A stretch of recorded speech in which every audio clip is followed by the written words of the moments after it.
Bonjour à tous, buenos días ou buenas tardes en fonction de là où vous êtes dans le monde.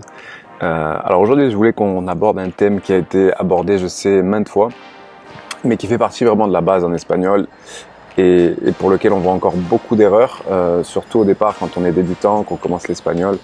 C'est quelque chose qui n'est pas forcément prioritaire dans notre apprentissage, mais qui pourtant a un impact quand vous allez converser avec des natifs.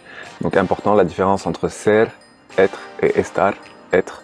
Donc qui sont, comme vous le savez, en fait les deux mêmes mots qui veulent dire qui ont le même sens, le sens du verbe être, qui est la différence avec ce que l'on pratique en français.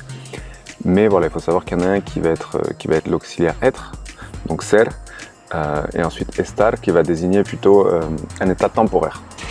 Donc moi, ce que je dis tout le temps pour différencier les deux, et puis je ne l'ai pas inventé, hein, c'est quelque chose qui se distingue rapidement dans la langue espagnole, c'est de voir qu'en fait ser, vous utilisez ser, yo soy, tu eres, on utilise un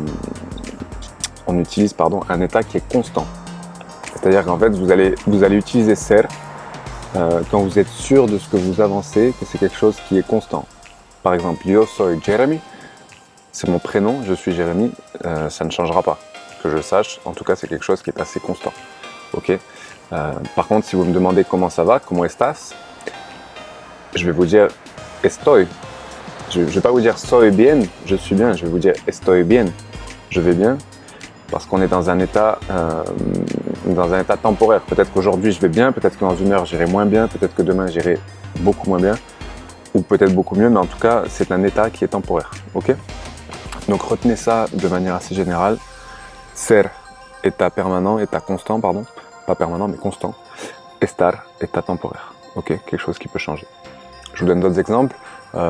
Donc avec ser, on va utiliser soy de aquí, je suis d'ici, ou somos de aquí, on est d'ici.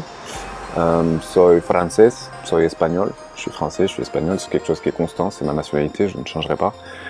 Soy hombre, ça peut changer, surtout le monde d'aujourd'hui. Somos mujeres, on est des femmes. Soy feo, je suis moche. Soy lindo, je suis beau. C'est quelque chose qui en général est assez constant aussi.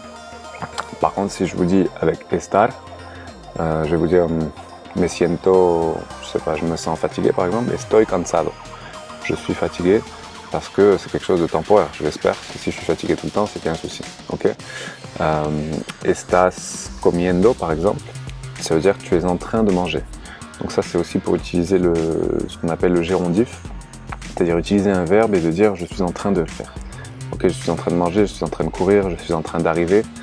Estoy llegando, estoy comiendo, estoy trotando, estoy corriendo, voilà. Tous les verbes qui peuvent être utilisés avec en train, on va utiliser estar. Pour la petite aparté, si je vous dis estoy lejos, je suis loin, estoy ocupado, je suis occupé, voilà, un état temporaire. Ok.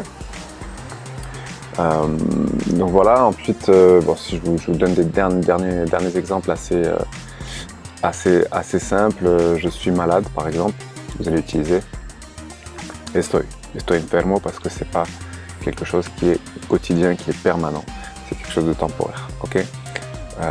Estoy enfrente de tu casa, je suis face à ta maison, c'est quelque chose qui arrive maintenant, mais je vais pas rester planté devant ta maison. Ok, estoy sentado, là actuellement je vous parle, je suis assis, estoy sentado, je suis assis, je vais pas rester assis toute la journée. Ok. Par contre, si je vous dis soy alto, je suis quelqu'un de grand, c'est quelque chose qui est permanent. Ok.